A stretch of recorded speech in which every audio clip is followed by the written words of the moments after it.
Hello, and welcome back to another sports rant.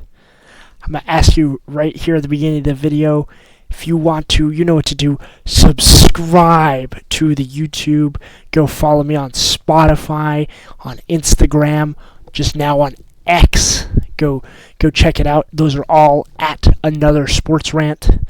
I've been trying to post live Instagram updates on new NFL, NBA sports news. We got sports content for days, reacting to new stuff, new stories, anything that's coming up. Subscribe, go find the Instagram, then find the X, like the video, leave a comment.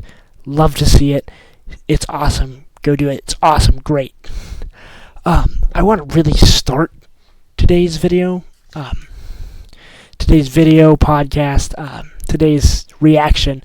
We had a lot of moves in the coaching staff of the NFL today. There's a lot of new head coaches. There's a lot of surprises. There's a lot of people. Some people got fired. Some people got promoted. We just want to dive into this today. This is going to be a lot of fun. First and foremost, this is story that broke very early in the day. Liam Cohen, the former offensive coordinator of the Tampa Bay Buccaneers, is now the new head coach of the Jacksonville Jaguars, when he previously was very shaky on this whole Jacksonville kind of, no, I don't want to go back. I want to stay, be a good offensive coordinator, stay with the Bucs, do everything good, and he changed his mind. Money can change people's minds, and I think also we saw yesterday, the Jaguars fired their GM, and Liam Cohen was like, you know what, okay, here we go. Brand new start, fresh start. We're going to just jump right into this. He's got Trevor Lawrence. You saw what he did with Baker Mayfield. Let's see if we can do Trevor Lawrence and that kid, the wide receiver from LSU, who's a stud. I can't remember his name. It's probably because he's on the Jaguars, but he's a great player. Quickly look that up. Jaguars. Because the Jaguars are so damn irrelevant. They've been so irrelevant for so long. Brian Thomas Jr., stud. Looking at the stat sheet. Kind of watched a couple of his highlights on Instagram. It's like, oh yeah, this guy could have been Rookie of the Year if he wasn't on the Jaguars. So a lot of cool new stuff we got going on today. That's going to be what Liam Cohen is walking into. Kind of a weird ownership group they have there, but I think that's probably the best fit for him. I think it's kind of, I know a lot of Bucs fans are pretty pissed at him, but they offered him a lot of money, apparently. $13 to $14 million for 3 years. Yeah, I'd take that. I don't care where the fuck I'm working, right? Like, there's some point it's like everybody's kind of has their money, everybody has their price. Everybody's like, yeah, you know what? You do some weird things for $14 million. I think coaching a bad football team is not in that realm. I think a lot of those people. I think there's only 32 of those jobs, and somebody's got to be the head coach of the Jacksonville Jaguars. It might as well be probably the best person for that job. Another big story break right after that. And Adam Schefter reported this, and I was kind of shocked at first, but I remembered Bobby Slowick was fired by the Texans. He was their offensive coordinator for 2 years, both last year and this year. He was a rookie offensive coordinator last year, and he was getting... I remember last year what he did with C.J. Stroud. Everybody was touting. Him and Ben Johnson were in the same conversation. It shows how much can change and how much can change quickly. He is now open for work. He's out there on Indeed, out on LinkedIn, right? He is open for work. And we were like, he was going to be the next offensive guru. And then this season, C.J. Stroud's offensive line turns into a revolving door, and he's getting plowed, and he has a sophomore slump, and it's just terrible. And I guess they blame him, and he is no longer the offensive coordinator. And it probably was the right decision. And it's crazy how narratives change. That how quickly you can just lose your grasp on opportunities. That's why I'm like, for these guys taking these head coaching jobs right now, like Aaron Glenn, like Ben Johnson, like all of these young coaches. Like some of them are older, but like these young coaches, these untested, never been a head coach kind of guys, take that opportunity when it's offered to you, because you know what? There's only 32 jobs, and if you don't do good, you get paid a lot of money. If you do good, you know what? Yeah, you got a good reputation, you get paid even more, and you know what? Opportunities. Bobby Slowick is no longer the offensive coordinator. It was kind of obvious. They gave him and this year he had more weapons, more stuff to use, more stuff to play around with, do something different. He had Joe Mixon, he had Stephon Diggs, and their offensive line just sucked. Their offense, and C.J. Stroud couldn't get the ball out. Nico Collins, they have so many weapons on that Texans offense, but they just couldn't get their offensive line was just terrible. And I think you could see that. Their defense was pretty good. DeMeco Ryans runs a pretty tight ship over there, but it was a disaster. And it was just that O-line, because they had weapons at every other position, and it was never fixed over the course of the season. Over the course of the season, it kind of just got worse and worse and worse, and the collapse just kind of fell. It just kind of fell apart. They did make the playoffs, but they should have destroyed their division. They barely got in as the 4 seed, and they're in a division with the Jaguars, who are awful, who fired their head coach, who are cleaning house, who fired their GM, who are terrible. The Titans, who are picking number 1 overall, and the Colts, whose quarterback, we don't even know if he can play. He's like, he's got the biggest upside. But he's also like, there's sometimes it's like, dude, are you good? He's tapping out of the game. It's like, the fuck is going on? And you were in that division and you struggled. You were the 4 seed. You should have won. That's 6 wins, right there. That should be 6 wins. And they struggled in that division. Could you imagine if the Texans were in another division? It would have been way quicker. He would have gotten fired, because they would not be in that playoff game. They played great against the Chargers. Their defense just eviscerated. They just ran over the Chargers, but it's rough. And especially with a guy like C.J. Stroud, who was like, he's touted MVP candidate kind of player. He's a really rookie sensation. Blah, blah, blah. Top 5 quarterback. Wait, pump the brakes. Pump the brakes. Pump the brakes. He's good. He's really good. Starting quarterback. He regressed badly. And it's like, Bryce Young, when he started playing a little bit better towards the end of the year, we kind of understand why they took him first overall and CJ second. Which is like, it's like it's a little like recency bias, because CJ Stroud probably played better for longer, but like at the end of the season, it was Bryce Young who was playing better. and partially because Bobby Slowick was kind of fucking him over. He was kind of pass happy, even though like when they ran the ball with Joe Mixon, they ran the ball really well. When Joe Mixon was rolling, it was like automatic, and then like they get into this weird like pass happy kind of offense, and it's like, what the fuck?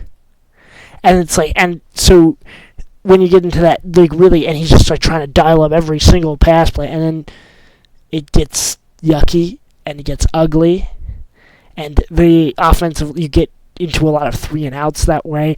The offensive line gets exhausted from pass protection, and so they get run over a lot. It's hard to move backwards, especially when you're 300 pounds. So yeah, and he just got bowled. He got hit more than any other quarterback.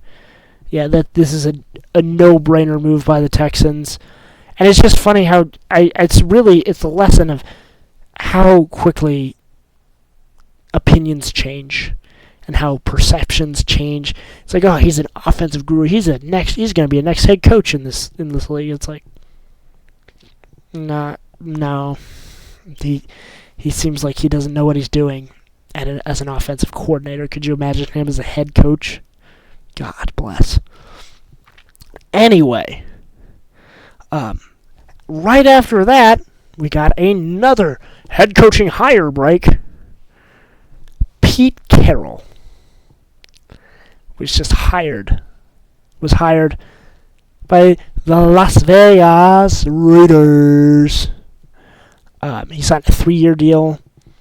This probably was the best, probably one of the best hires of the day, probably the best hire for the Raiders, in my opinion, because he's kind of, it's not like, if you think about it, look at the coaches they've had in the last 5 years.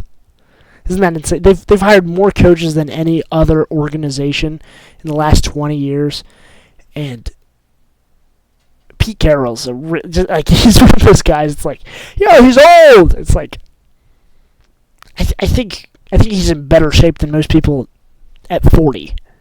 He probably he looks like he I saw a clip of him throwing passes at his age at the Seahawks practice. It's like it wasn't like full speed, but he was moving. Like most 70-year-olds don't move. Most 70-year-olds, it's like, whew. Like you look at him compared to like Andy Reid, like health-wise, like they're both like I think Pete Carroll's a little bit older, and boy, Andy is it's like a little. Yeah, he's a brilliant offensive mind. He's fat. It's like, you can't beat around the bush there. He's a fat dude. It's probably some heart disease there, something's going on up there. Love it. No hate towards Andy, but like whose grandpa is living longer, right? But anyway, so that's kind of thing. It's like, yeah, he knows what he wants to do. He wants to be there. He wants to coach football. He loves to do what he does. Like same thing with Andy. It's like, yeah, it's like you're old. You should probably, like most people your age, are retired. They're living bad. They're golfing, fishing, playing with the grandkids. They just want to coach football. They are obsessed with this shit. Same thing with Bill Belichick. He didn't get hired in the NFL. Okay, UNC. Cool. I'm going to go coach in UNC. Be awesome, blah, blah, blah. And yeah, because so like some of these guys transition to TV, do really well. But a lot of them, it's like, it's an itch. And you got to, like Sean Payton, a year in broadcast. And he was like, I got to go back. It's like drugs. It's their meth. I don't know if I can say that. I might have to edit that out for YouTube. This is like they got an itch. They got an itch. But that Pete Carroll, 3 years with the Oakland Raiders. I think that it was Las Vegas Raiders. Excuse me. I think that was probably the best hire for him. They needed that culture. They had Josh McDaniels, Antonio Pierce, John Gruden with kind of his antics. He was a good coach. He just couldn't keep his emails professional. but probably he fits really well there. I don't think they'd be great coming out of the gate. I think they have nobody at quarterback, but they have pieces. Like I said, like Max Crosby is a good piece. Jacoby Myers is a very well underrated slot receiver. I think they got some decent pieces. Brock Bowers is a stud.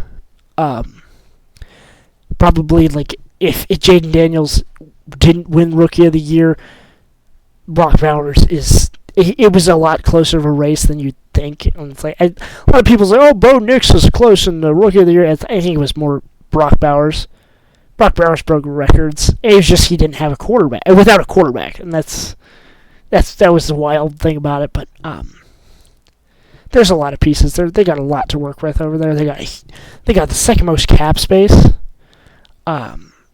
They got a lot. They just make some moves in the off season. I don't expect them to be great. Probably draft the QB next season. I think Ashton Genty at 6 to the Raiders is probably not the worst move. Because a good running back can disguise a lot of the bad quarterback play that they've had. I know it wouldn't be great, and Genty would probably get like clobbered a lot of the time because he'd be taking a lot of the workload. But you have a good running back, a good tight end. Maybe get like if you see like Sam Darnold, you pay Sam Darnold a little bit. Sam Darnold might be a little too expensive. You get you get Geno Smith down there. You know what? Geno Smith knows Pete Carroll. Get him down there. Get him on a cheap deal. Who knows? I don't think he has enough movement in his contract for them to trade for him.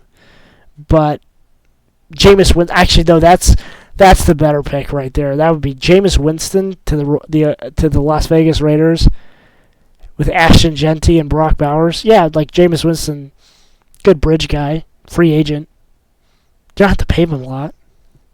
If he sucks, he sucks. It's like you've had like worse quarterbacks, and then it's like, yeah, just draft Arch Manning. If we suck, we just draft Arch. See what we get do from there. The next year's quarterback draft class is gonna be a lot better. That's. I think Pete Carroll is probably walking into a pretty dang good situation. Anyway, but the Dallas Cowboys. Oh boy. The Dallas Cowboys hire new head coach. Drum roll, please. Brian Stottenheimer.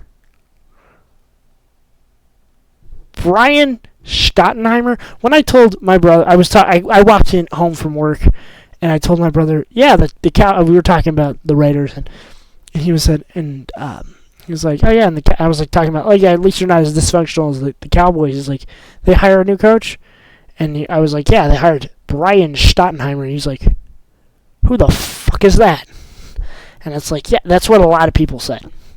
And if you do a little research on Brian Stottenheimer, he was the offensive coordinator for the Jaguars when their offense was ranked 32nd in the league. He's bounced around as an offensive coordinator. He's not been very good at any of his real jobs. He was the offensive coordinator for the Cowboys this year. How good was the Cowboys' offense this year? Pretty fucking terrible. I think this is more of a Jerry move. Jerry Jones, give him credit. Seen his bust in the Hall of Fame. He is a stud. He has won 5 Super Bowls. He's known what he's talking about for a long time. And sometimes you just get to the point where, you know what? You kind of lose your touch. You lose a step. You take a step back when with age, with times changing, with different things happening. Sometimes you're just not the smartest guy in the room anymore, and you make the wrong decision. You make the wrong pick. And I feel like that's just what Jerry did. Brian, like, I don't think it's Brian Steinheimer's fault if, like, he doesn't work out. Probably wasn't ready for the job anyway. And that's fine. Like, most people aren't fit for to coach the Dallas Cowboys. And I think it's like I know he did the same thing with like Jason Garrett back in the day. Jason Garrett was elevated, and he coached well. Jason Garrett was a pretty dang good coach for a while, but it just elevating the staff. It kind of feels. I kind of felt this way a little bit about Gerard Mayo when he got elevated to head coach. It wasn't this bad, but it's like when nobody else there's a good rule when it comes to like head coaching candidates. When nobody else wants a guy, why do you hire him? It's like, oh yeah, nobody's dancing with that. Like everybody's dancing with a girl at a dance, and you're like, and nobody's dancing with this girl. I wonder why. Right? Or, oh my gosh, they can't hold that. Like you're like a boss, and you're hiring if you're like looking at candidates, and he's had 5 jobs in the last 6 months. I wonder why. Or he's had a new job every single year. I wonder why he's had 5 different jobs in 5 different years. The real head scratcher. You know what I'm saying? Like, why? That's kind of a. It usually is because he's either A, toxic, or B, he's just not good at his job. I think it's kind of been it might turn into might be very ugly for the Cowboys next year. We'll see. We'll see what happens.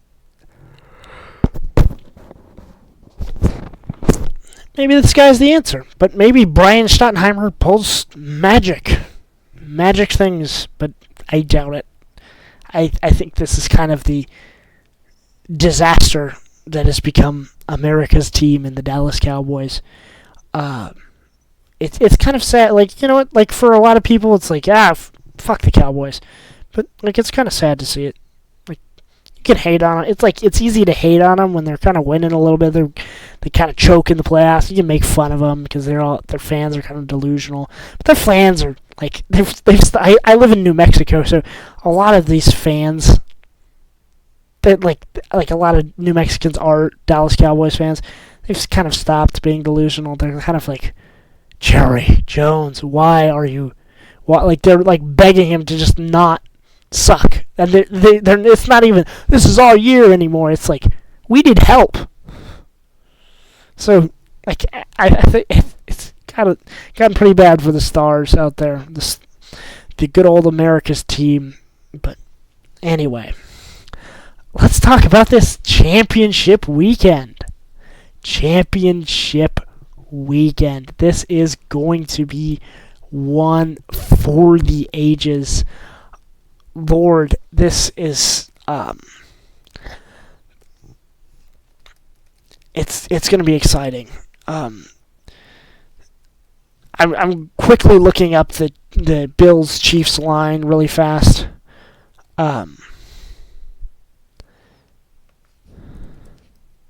So bear with me for 1 second. We're going to see, according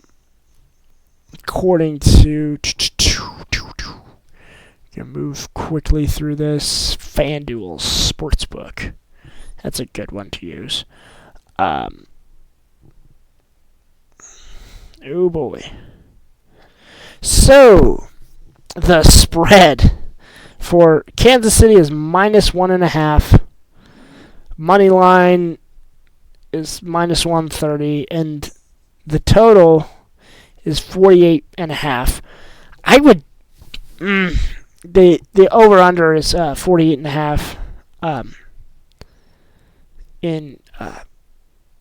There's a lot. I would honestly kind of take the under on that one because these two teams' defenses are just great. They're. To be said, though, it can all change in the blink of an eye. These guys, like this is the best of, like this is the best quarterback play These are the best two quarterbacks in the league, so sure, it can change like at the drop of a hat. I would I'm not really a gambling man, but I would avoid the spread. I usually would go over under anyway because I'm just that's kind of the safest bet. I would go under 48.5 points. Just because how high flying these defenses are.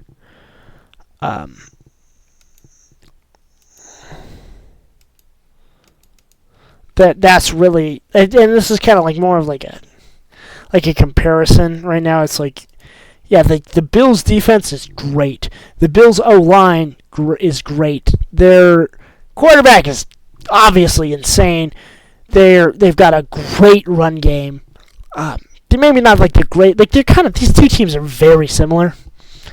And we saw them when they played in the regular season. The Bills just kind of just ran them into the ground. They only this is the only team that had Patrick Mahomes like on the ropes and handed him a real and genuine loss. Of course, it is an Arrowhead, which home field advantage isn't as what it was, but Arrowhead can get pretty loud. It can get pretty crazy, and this is a big, important game, and we know how Patrick Mahomes does in really big, important games. So if you're a gambling man, I would probably not bet against Patrick Mahomes, but because I know that's come to bite us in the ass a lot of the times. But the Bills are due. They're 0-3 against them in the playoffs. The Bills are due for some vengeance. I heard on a radio show today, it's like, this is like the final 15 minutes of the movie. This is where the superhero, after being kicked around by this superpowered villain, and the city is in flames, and he just like Captain America standing up against Thanos right there at the end of Endgame. That's kind of how it feels. It's like the whole every NFL fan base is rooting for the Bills this weekend, except for, of course, the Chiefs fans. But we as a Patriots fan, I say this, hand over my heart, Josh Allen, please beat the Chiefs. I beg you. Their fans are getting a little insufferable. It's oh boy, it's gonna be a wild ride for sure. We'll see the outcome. The Bills are due for a they're due, and they need, it would be the best thing. It would just, everybody in America would just take a sigh of relief. It would feel like a weight has been lifted. But you know what? That doesn't always happen. Sometimes, you know what? Thanos snaps his fingers. But it is what it is. We'll see what happens Sunday. I will be rooting for the Chiefs, but I didn't say that. I will be rooting for the Bills. But if I was putting U.S. currency on this game, I would go Chiefs, just because how well Patrick Mahomes does. And they just play. They're not the best team overall. They don't have the best roster or anything. They just play really good situational football. In the last 2 minutes of the game, they play better than everybody else. They are the best on third down, which is really, really important in football. That is a really underrated stat that they have. The Chiefs are fucking good. The Bills are also fucking good. They are like mirror images of each other. Before I get to the Commanders-Eagles game, I do want to talk about one thing. Why? This always bugs me. Steve Spagnuolo, the defensive coordinator of the Kansas City Chiefs, why has he not gotten a head coaching interview? Why, when all these all these needy teams. I know it's become a very offensive league, and it's become very cool and hip. We got to get the new hip, cool offensive guru. Why don't give Steve Spagnuolo a call to stop those guys, to be the nightmare to their dreams, right? Because Steve Spagnuolo has built a defense that stopped a lot of these high-flying, flashy, modern offenses. Lamar Jackson beat his ass. Joe Burrow beat his ass. Justin Herbert twice a year beat his ass. Sean Payton kicked his ass. Owned him. Steve Spagnuolo is kind of the underrated, unsung hero of this Kansas City Chiefs team. Like, when you think about it, it's like, yeah, you know what, like, Patrick Mahomes is great. Andy Reid is great offensive caller. But it's like, you know what? A lot of those, like, young Chiefs teams, real bad defenses. Like, 2018, they were carving people up through the air with Tyreek Hill and Travis Kelce, and it was like electric. It's like they had that 50-point game against the Rams, and it was just like cinema. But you know, like Steve Spagnuolo came in and they drafted great.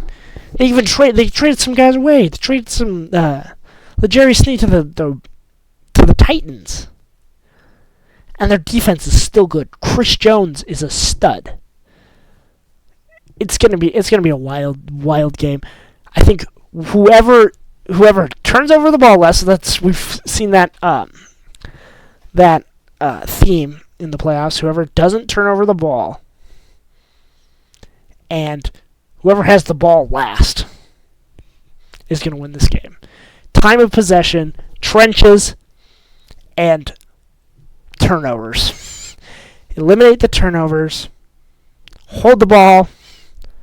And have it last, because they've had historic games against each other. And it's not like Josh Allen has crumbled.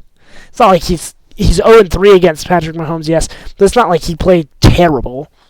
He's 0-3, and like some of the best like games of his life have been against this team. So I just love to see it. It's gonna be a watch. It's gonna be a watch. I think it's gonna be more low scoring. I know I always kind of hammer those unders because these defenses are so good, but these quarterbacks are also great. I think it's going to be a slightly low-scoring game. I am going to go Bills 27, Chiefs 24. That is my prediction for Chiefs-Bills AFC Championship game. Now, to the Commanders-Eagles.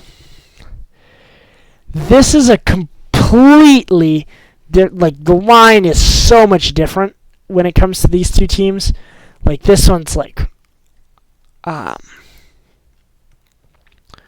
Commanders Commanders there's a snowball's chance in hell that they win, like they could actually win this game. A lot of people are betting them, but I am a little hesitant on that. On the just because it's wild. I doubted that I have taken the other team in many of these Commanders games, like every single game the Commanders have been playing. I've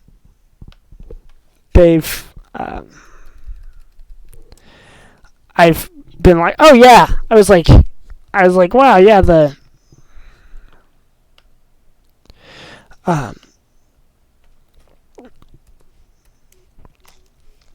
Commanders are just gonna do so like yeah, the Commanders did great, good season, but they're not gonna beat the Bucks. They're not gonna beat the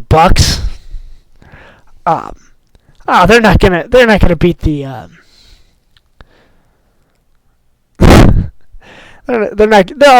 beat the Lions. The Lions have too good of an offense.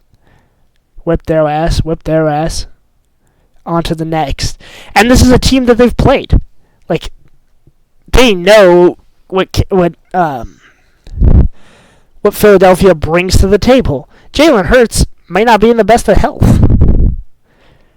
I am kind of now, like, I know it'll probably change, like, I feel like I might jinx it, but I kind of want to take the Commanders in this game.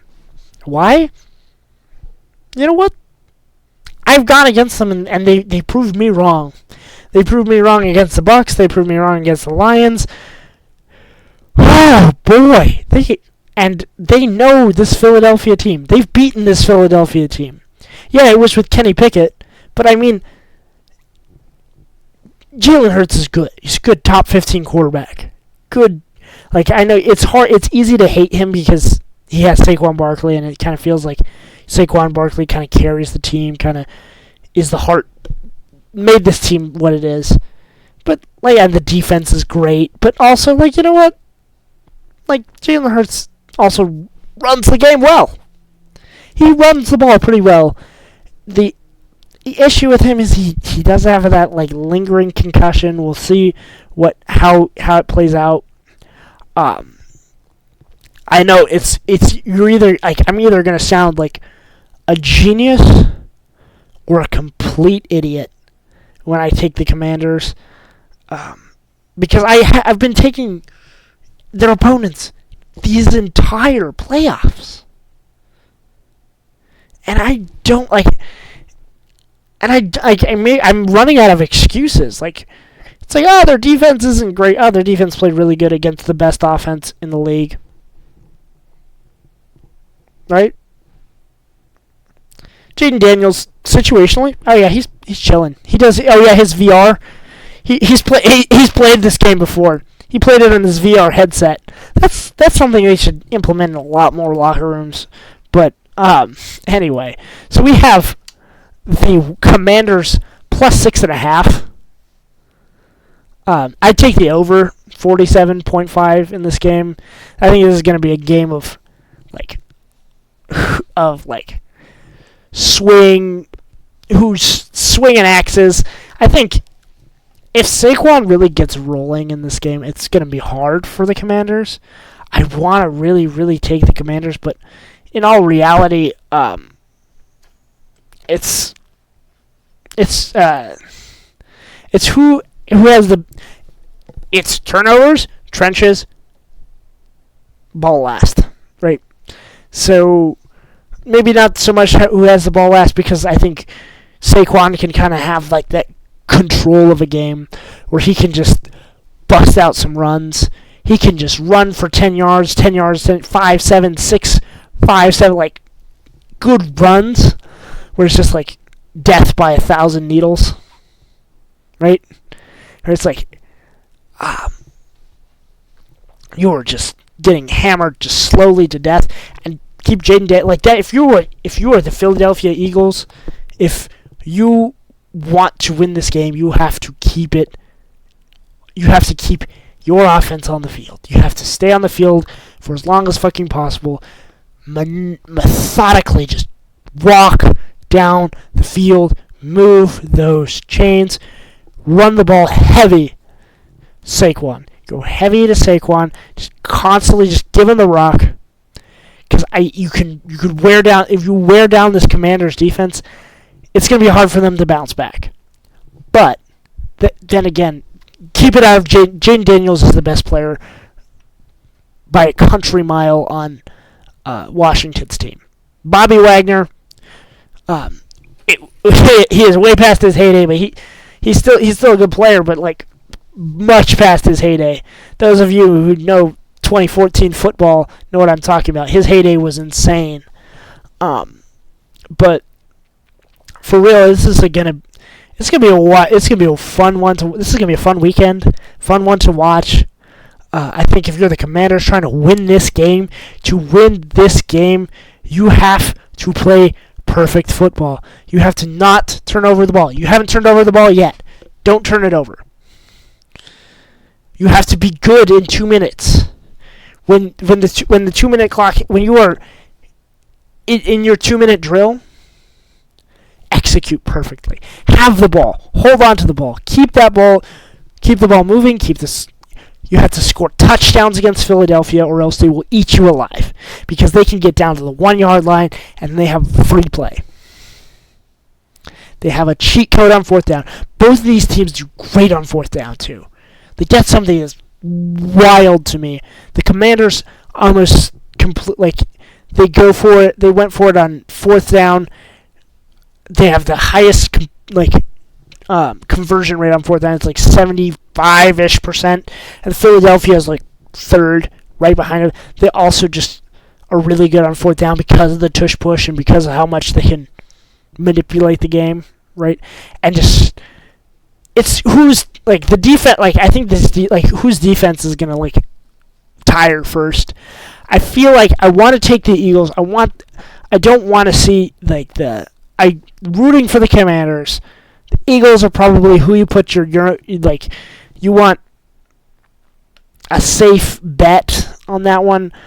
I would say I think the Commanders can cover. I think you take the Commanders plus 6.5.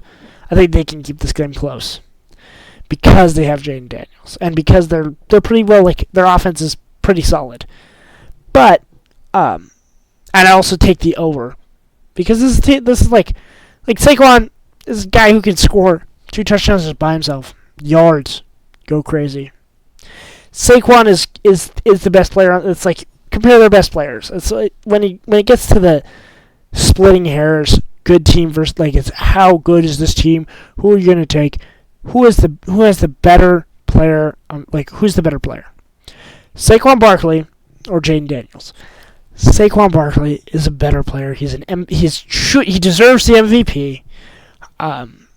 It's just in all reality, I would love to take the Commanders in this game, but I'm trying to be a realist here, and I have got to go Commanders 20.